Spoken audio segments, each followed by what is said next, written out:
Hello, I'm Waqar Rizvi, and this is Scope. In the first segment of today's show, we're going to discuss Syria, specifically northwest Syria, and we're talking about the Idlib, Aleppo, and Latakia regions, to be more specific, considering those are the last rebel/militant strongholds in the country that the Syrian Arab Army is trying to regain control of.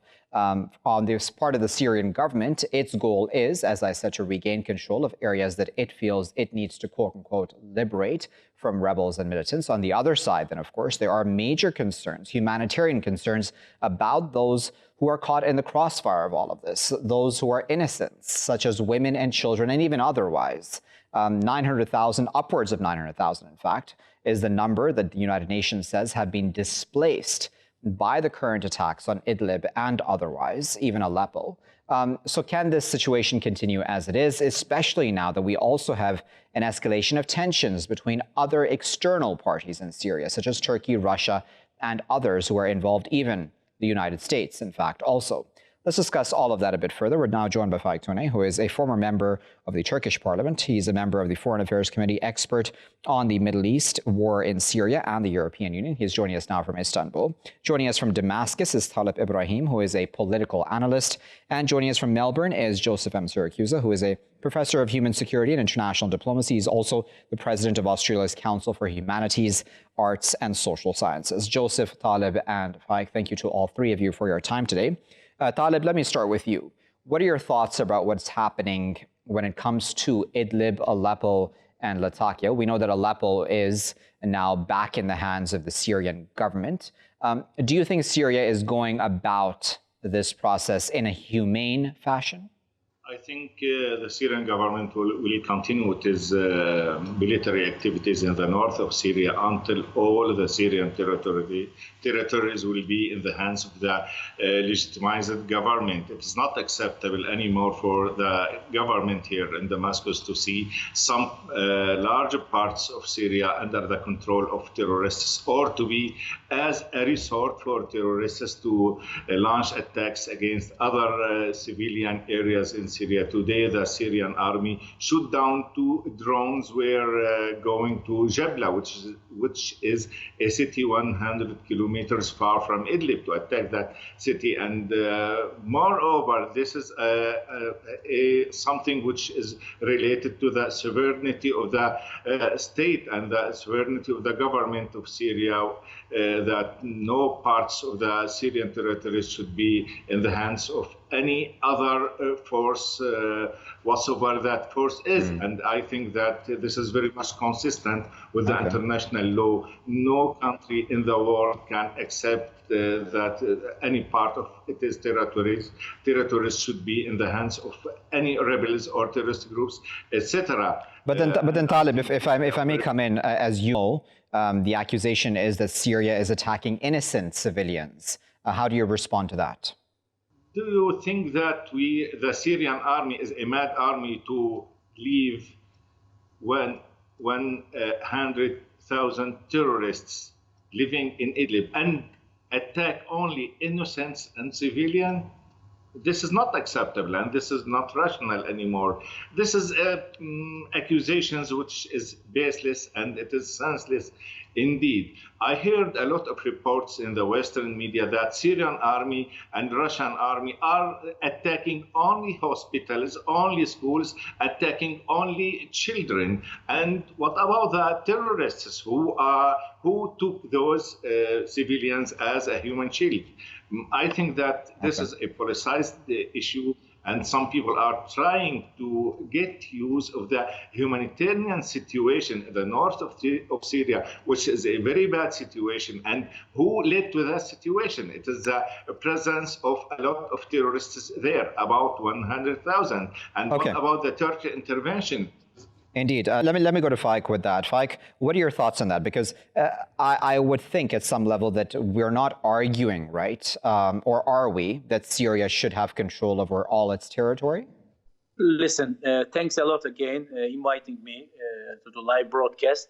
I have a little bit different point of view. You know, when the internal war started, it started in 2011. And for more than 9 years, we are discussing about this issue. More than 500,000 people officially, I mean, died many wounded, many lost. And when we are talking and when we are discussing about Syrian war, generally there are two sides, One is on the same side with Assad regime, and the other is on the opposition side of the Assad regime. But I don't care of this. These are ridiculous and nonsense for me. Muslims are killing each other, and I'm taking care of the result. For me, the result is important. For more than 9 years, there is a war in one country, and we Muslims trying to blame the others. We are trying to accuse the other side, but what's happening to innocent people, as you mentioned before, are dying for more than 9 years. So I know this issue very well because I live in Turkey, I live in Istanbul, and more than 4 million Syrians are in my country.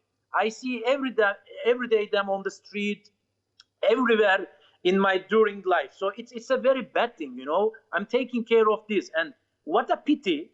Now we are talking about this Idlib issue, and the Turkish Ministry of Interior, he declared that more than 400,000 people are waiting, close the border of Turkey. These are innocent people. These are regular people, regular citizens, They escaped from their home. They left their home. They left their relatives. They took some piece of equipments and they came the border of Turkey. More than. But then, according to international law, Faik, according to international law and just every country's national sovereignty, does the Syrian government, the official Syrian government, not have the right to take back Idlib? Exactly. I don't say anything to this. Don't misunderstand. Okay. I am Turkish. I was the member of the parliament, but I am trying to be moderate. I am trying to be objective, As I have mentioned to you at the beginning, my point of view is different. So I'm not on Assad's side or I'm not on the opposition side of Assad, But the most important thing, yes, every country has its own sovereignty right.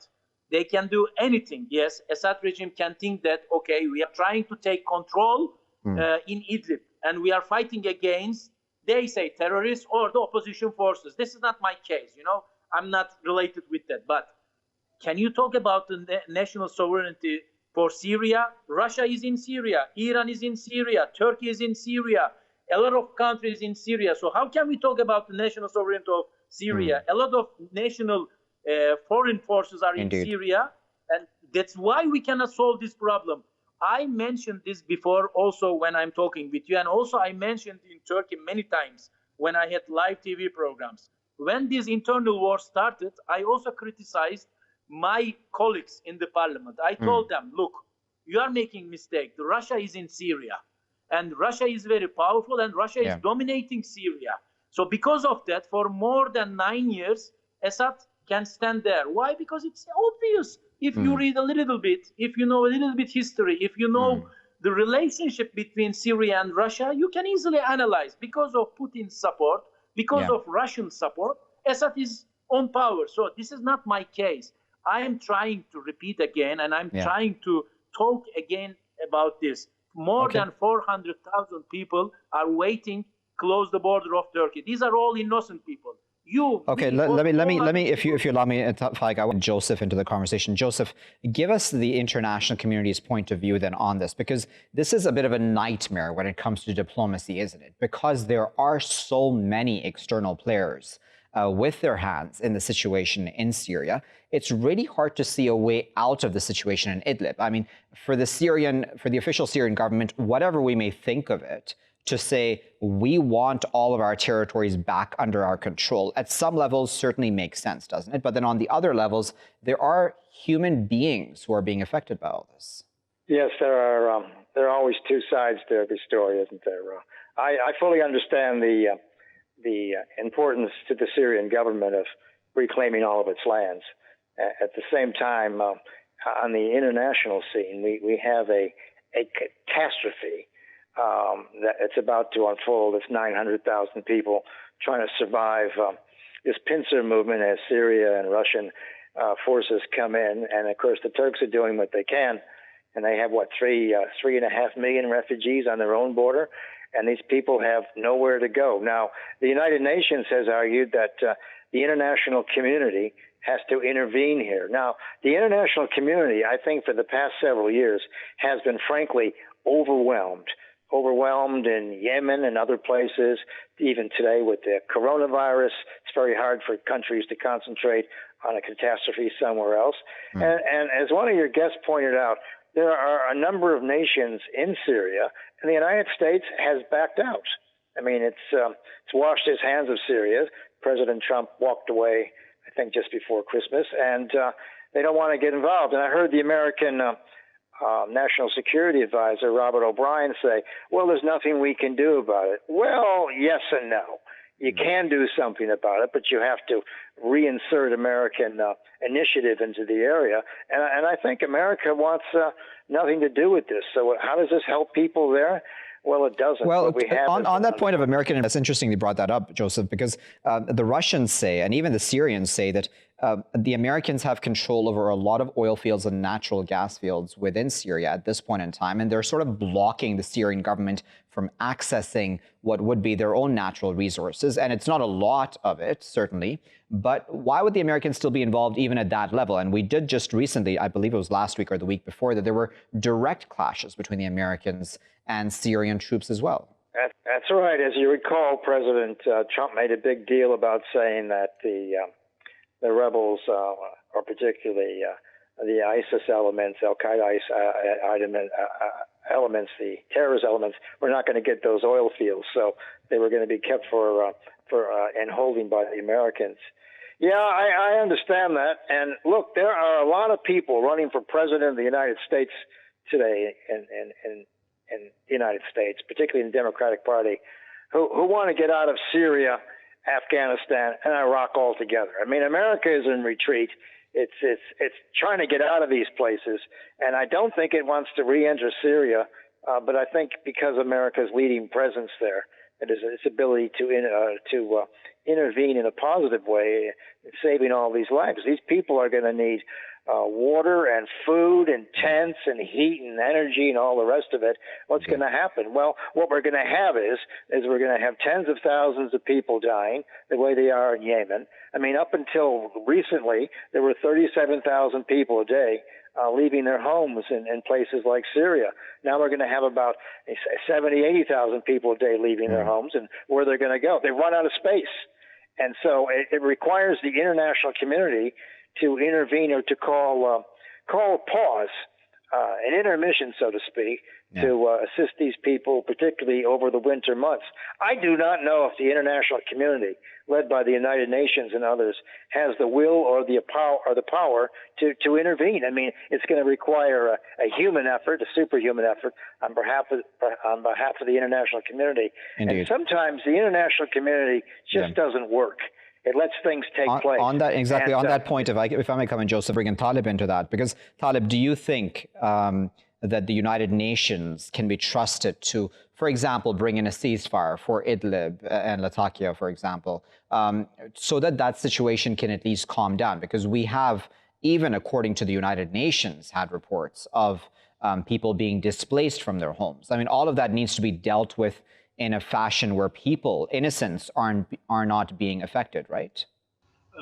I think that the United Nations is unable to do anything, unfortunately, because, as you know, that the Security Council is unable to take any decision, not only in Syria and all around the world. Why? Because of the structure of the Security Council, International Security Council, which is expressing a kind of balance of forces between the superpowers. So the interests of those superpowers will play the decisive role on the ground. Let us be realistic. But I will comment on what our Turkish friend talked. He talked in a very rational way, and I hope that the Turkish government will listen to him very well, because the war within Syria, it is war between Syrians, between the sons of that same homeland for to make or to do the interests of other foreign nations who are trying to do something in Syria.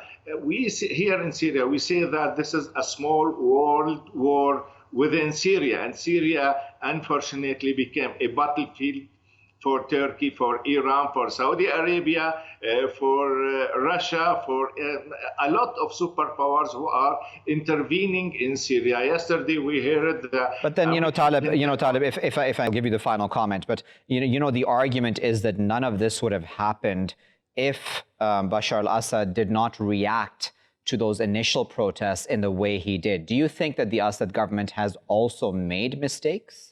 Of course, they made a lot of mistakes, and even President Assad said we have done a lot of mistakes. But let me say something that from the beginning, Assad reacted in a very positive way. But some people outside of Syria, they thought that if Assad will make good reforms, and if the opposition will be consistent with those reforms and listen to him very well, Assad will stay in power. And their main project were to topple Assad, not to make democracy in Syria or to bring much more better life to the Syrians.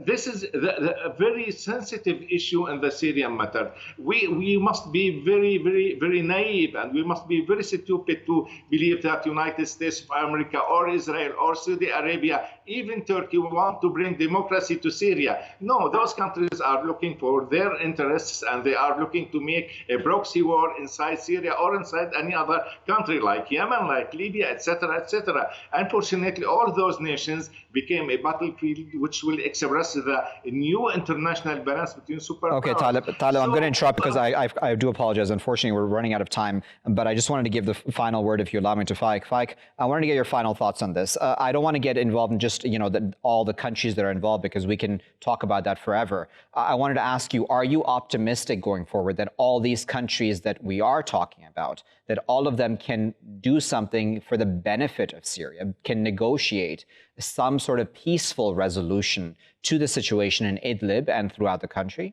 To be honest, and I'm realistic, I'm in politics for more than 20 years, it's almost impossible, because as I have mentioned to you, Russia, Iran, America, European Union, Turkey, all external powers, all external forces are in Syria on the ground. If you ask me, Faik, how you will summarize the last words about the Syrian war, the Syrian crisis, I say there are forces on the table, but there is an agreement between these powers for the disagreement. I'm repeating again. There is an agreement between these powers for the disagreement. So I know very well, I see every day on my street the Syrian people, Syrian refugees. I'm very sad about them, but to be honest, I should be realistic. I think this internal war will go more, maybe 4 or 5 years, because it's almost impossible, because Russia and Turkey is making an agreement. Then afterwards, this agreement cannot be implemented. Then the other powers. So there are a lot of powers and forces on the ground. So it's almost impossible to solve this issue fairly. Okay, let's leave that as our final comment. Then we'll appreciate all three of our guests. We try to give you, all points of view in this show. That was Faik speaking to us from Istanbul, Taleb speaking to us from Damascus, and Joseph, who was speaking to us from Melbourne. As I said, we try to give you the entire picture here, because this is a complex situation, isn't it? Especially when it comes to Idlib. Aleppo has already now been taken by the Syrian government. There have even been celebrations, at least that's what state media in Syria have shown, and others around the world also. But in Idlib, the United Nations says at least that there is a huge humanitarian concern. 900,000 people at least have been displaced and uprooted by this violence, specifically, of course, women and children, who are always the most concerning parties around the world in such situations. Is the Syrian government acting responsible at this time? As Taleb says, does it make sense for it to want to attack essentially its own people at this time? But then again, many people would look to its past track records and accuse it that, yes, it would attack its own civilians if many of those reports are to be believed. And on the other hand, then we have so many external players with their hands in the Syrian pot. Can all of them agree to actually let Syria go in some ways and to let Syrians decide for themselves once and for all what the best situation is for their country? And as Taleb there said, even the Syrian government does admit that it has made mistakes. So that is a good starting point, at least, where the government is admitting mistakes have been made. And it's not admitting that it's completely been angelic throughout this entire process. We'll keep a close eye, of course, on that situation in Syria here in Scope. I'll be back with my final segment after this break. Welcome back, viewers. You're still here in Scope with me, Waqar Rizvi. In this segment, we're going to discuss a meeting a quote-unquote secret meeting, according to some, between Democratic senators of the United States and the Iranian Foreign Minister, Mohammad Javad Zarif. Now, one of those Democrat senators has come out and admitted that this did occur. His name is Chris Murphy. He said that if Donald Trump is not going to talk to the Iranians, that somebody should be. Again, saying that he has spoken of many of the grievances the United States has towards Iran, be it prisoners or otherwise, or its quote-unquote influence and actions in the region. But then Donald Trump has not taken that very well, saying that, this is senators going behind his back. Even Pompeo, the Secretary of State, has also rejected this sort of meeting, saying that this should not have occurred, especially considering the fact that the U.S. is trying to place maximum pressure on Iran so that it comes back to the negotiating table to now negotiate a new deal with the U.S. However, for the Iranian foreign minister, this is being viewed as a different way, and in the opposite way, where he's saying that Donald Trump is against this because he doesn't really want the Iranians to be able to even access or get through to the American people in any way, shape, or form, and that this is a way of possibly getting to Americans and having a direct discussion of sorts and allaying some of their fears that they may have about Iran and its actions around the world, both internally and externally. Let's discuss all of that a bit further. We're joined now by Hans-Jakob Schindler, who is a former German official who served in Iran between 2005 and 2011. He's joining us now from Berlin. Joining us from the Iranian capital, Tehran, is Hamidreza Gholamzadeh, who is a foreign policy expert. And joining us from New York is Nicholas Mucerino, who is a foreign policy analyst with a focus in part on the Middle East and U.S. foreign policy. Nicholas, Hamidreza, and Hans, thank you to all three of you for your time today.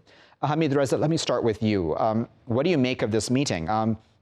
The Iranian foreign minister has been quite unapologetic about it as well. But do you think that this will go down well even in Iran?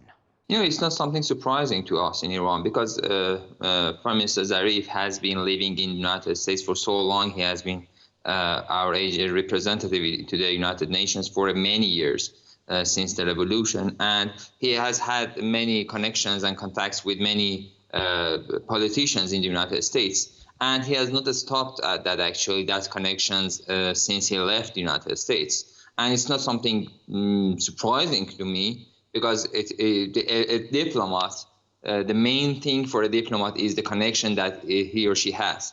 And for Prime Minister Zarif, it's the same story. The point is that in international politics, you cannot totally and completely cut the ties between two countries, even if they are adversaries. Because it's not something like a childish fight between two countries. Yeah. You need some side channels, back channels, in order to avoid any tensions, any war. If there is no connections between Iran and the United States, the possibility of a war could be much, much, much higher than the situation where there are some side channels that can discuss some things, that can negotiate some things. Not officially, but at least unofficially, there needs to be some routes so that they can discuss some issues. Otherwise, there is a high chance of war between the two countries because there are because in the region that we are living, there are a lot of situations that there might be incidents that can escalate the situation, as we had during the last couple of months. Indeed. So, existence of a action is not something surprising. It's something correct, politically correct. But one point is correct, that the American administration, Prime Minister Trump's administration, seems to be very frightened from Prime Minister Zarif's connection with American officials and American people. We know how they try to actually censor Prime Minister Zarif by not giving him a visa to attend the United Nations meetings, by limiting his access to the city, by limiting the distance that he could go, in order to actually deprive him of the chance to discuss with media. Okay, so let me just come in here, Hamidreza, because I want to bring in Hans this situation as well into the conversation. Sorry, Hans, do you agree that it's better to have conversations, even if they're tough conversations, not really agreeing with the person across you on the table? I mean, I imagine you yourself, when you were serving in Iran, you must have had tough conversations with Iranian officials as well. But it's better to have those conversations than not at all, right? Yes, I mean, obviously. Diplomacy is about talking, but and also let's look at the setting and the format of this. So the setting at the Munich Security Conference, this is actually what the Munich Security Conference is all about. It's not just about the public speeches. It's about those normally discreet meetings where people don't go public afterwards, that they happen. That's exactly what the Munich Security Conference is designed to facilitate. Now, the format. Now, there is a problem here, right? Because it's neither a track 2 nor it's a track 1. Obviously, members of parliament from Germany, from other countries, can play a facilitating role in contacts to difficult states, but they usually do it in coordination with their government. Like, you can say about the Trump strategy with Iran whatever you want, but this was a senator from the opposing party going against the government's policy. So it's not a track 2 channel of academics or foreign officials to make sure that there is a conversation going on. But it's also not an official channel because whatever comes back doesn't have the backing of the government. So it actually muddled the waters I don't think in a particularly helpful way. Obviously, I don't agree that this is a violation of the Logan Act. The man is a senator, he's a member of Congress. Obviously, he's free to speak to everyone that he's free to speak. But I don't think that the hope that Reza was telling us, that this is some kind of a connection channel to the administration, that's not going to happen with this contact. Nicholas, what are your thoughts on this? Senator Murphy and the other Democrat senators who possibly were at this meeting as well, do you think that this was a miscalculation on this part? Was this a mistake? Did they go against the sitting U.S. president? No, I absolutely do not think that it can be seen as a mistake, because members of the American Congress meet with their foreign leaders fairly regularly. You have American delegations that travel to Israel almost annually, and they meet with the government, whether they are Democratic or Republican.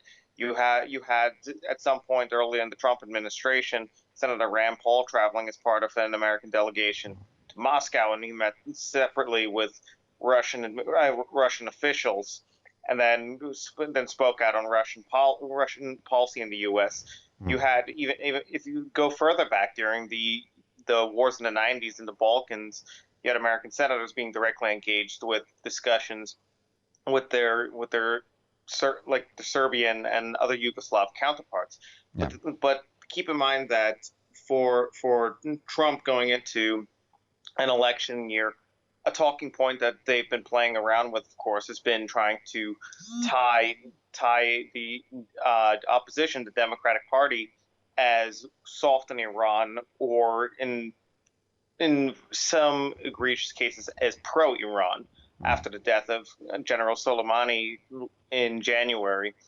So this is, if anything, less of a conversation about whether Senator Murphy violated the Logan Act, as it is more of a opportunistic cudgel that the administration and its allies are going to end up using as part of the Democrats to paint them as a sympathetic party to Iran. And also, Senator Murphy is a member of the United States Senate's Foreign Relations Committee. It's not suspicious in the slightest that he would want to get information from a foreign counterpart, even the foreign minister of Iran. He cannot make any commitments on behalf of the administration. Yeah. He has no power whatsoever to do so. He even notes it himself in his Medium post that he is essentially a rank and file member of the United States Senate, as opposed to even a chairman of that committee. Yeah. Okay, so Hamidreza, we were just images of Qasem Soleimani as well. Do you think that in the wake of all of the tensions that have occurred in the region since the assassination of General Soleimani, that it was smart actually for the Iranian foreign minister even to go through this meeting? I mean, do you not think that at home this will also be seen as one more thing for critics to point at the Rouhani administration and say maybe they're just being a bit too soft? I mean, you know the domestic politics and the reality on the ground in Iran very well. There's always this talk of hardliner versus reformists, right, in Iran. So do you not think that this is hurting, in fact, this sort of news will hurt Zarif, Rouhani, and others? It hasn't actually happened yet. A couple of weeks ago, we had Prime Minister Zarif's interview with Spiegel in Germany, where where the actual interviewer asked if there is any chance after the assassination of General Soleimani, is there any possibility of negotiation with the United States? He answered positive. And it was actually criticized very strongly inside Iran. And many people actually were angry at Mr. Zarif, why he hasn't said so. It received a lot of criticism inside Iran, but in this recent one hasn't, because it is not something official. It is something that has happened before. We had, for example, Senator Rand Paul meeting with Mr. Zarif just a week before he was put under the sanctions list. He has had contacts with, for example, Dan Finkelstein. In the past, there were some reports about that. And he has had many such contacts regularly, and it is not something that reflects any official negotiations, anything that could be against the national interest of the country. So it doesn't receive such criticism as it did in the interview, that he was actually officially saying that there is some possibility of the talks. Of course, that was misinterpreted, the interview. But anyway, the way that interview was perceived and was received by Iranians was not the same way that this meeting was. Because, as I said, he has had similar talks in the past, and it is something normal for some diplomat, for a head of diplomacy of a country, to be in touch with officials in other countries, to be discussing situations and try to find other ways, actually, when there is a dead end in talks or in relations, to find some other routes to solve the problem. Okay, so Hans, that leads me very well to my final question to you, and that about this reformist versus hardliner, the way we look at Iran, right, in that binary way. Whether it's legitimate or not, we can argue, but let's just presume that is the way that Iran is structured completely. Do you think that much of the international community will lose a chance if we then have a quote-unquote hardliner comes into office in Iran in the next presidential elections, or even in these parliamentary elections, if hardliners fill the parliament in Iran? Does that not then close the door for further negotiations? Should the international community not actually be taking advantage right now to try to resolve tensions before that does occur and this becomes that much harder? Well, obviously, two things. First of all, from the Iranian perspective, taking this meeting from a diplomatic tactical perspective, this was very smart, right? You're piercing the phalanx of the hardliners in the US at minimal cost to yourself. So from the Iranian perspective, I don't see the problem. From the US perspective, this is actually the more interesting way to look at it. On this hardliner reformist, obviously, there is an election coming up to the Majlis. There has been quite a lot of talk inside Iran as well as outside on the selection of the candidates and through that selection, a favoring of the more hardline elements in the next election to the Majlis. Yeah. So obviously that, I think, more or less a foregone conclusion that we will see a increase in conservative power in the parliament. Also, it seems by now fairly sure that the next president is not going to be from the centrist camp like Mr. Rouhani. I don't see any chances that the reformist or more moderate parts are going to have a good show in the next presidential election. So yes, time's running out. However, I'm going to interrupt you, Hans, just because we're quickly running out of time. I do apologize. Nicholas, in just under a minute, if you can, please. Same question to you, essentially. Do you think that the U.S. administration should actually see this as an opportunity and possibly play this up and take this further before possibly there's somebody in Iran in power or more parliamentarians in power who are just not willing to talk to the U.S.? Okay, so absolutely, I do think that it should be taken as an opportunity to at least gather information from a member of your own government that on the intentions and the thoughts of a foreign minister of an adversarial country. But the Trump administration has proven particularly obstinate in the face of Iran policy. If they want to have conversations with the United States, Secretary Pompeo has made clear that he's expressing President Trump's previously stated view that there are no preconditions to them speaking to each other. But the Iranians, of course, do not want to be seen as capitulating to the United States and repeatedly said that they do not expect to talk to them until sanctions are lifted.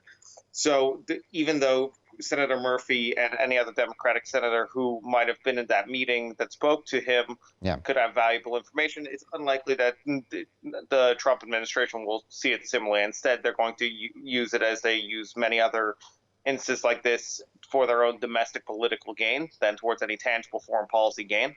Very well. All right, we'll leave that as a comment, but of course we do appreciate all three of our guests, Nicholas, Hamidreza, and Hans, for their time and of course for their insight. This issue of conversations between the U.S. and Iran. Now, this, of course, was not official at the Munich Security Conference. This was a sideline meeting. Foreign Minister Zarif is known to have a lot of friends, in fact, within even U.S. officials. We remember John Kerry and him had known each other for a while, and even other negotiators during the time that the nuclear deal was being negotiated. Some of them were, in fact, even Zarif's professors during the time that he was studying even in the U.S. So Foreign Minister Zarif has some even personal connections to the U.S. Nevertheless, for Senator Murphy to then in some ways go behind the back of Donald Trump and his administration at a time when he is trying to put in a maximum pressure campaign against an adversary such as Iran, was that a smart thing to do? Or should it in fact be seen as an opportunity, as that put to our guests as well, for before hardliners come into power in Iran, that something be resolved, that tensions of some sort be resolved before they escalate and become much worse. However, of course, the U.S. administration isn't seeing it that way, even bringing up the Logan Act, which we all agree, of course, this was not a violation of, but nevertheless, Donald Trump is picking at that as well and trying his best to ensure that this meeting not be given any credit at all. Senator Murphy saying that he brought up grievances that the U.S. has towards Iran and the Iranians did the same. Will this really resolve anything? Is this a good thing? All of those things need to be debated further as well. We'll leave it there at that, though. I've been Waqar Rizvi. Thanks for watching.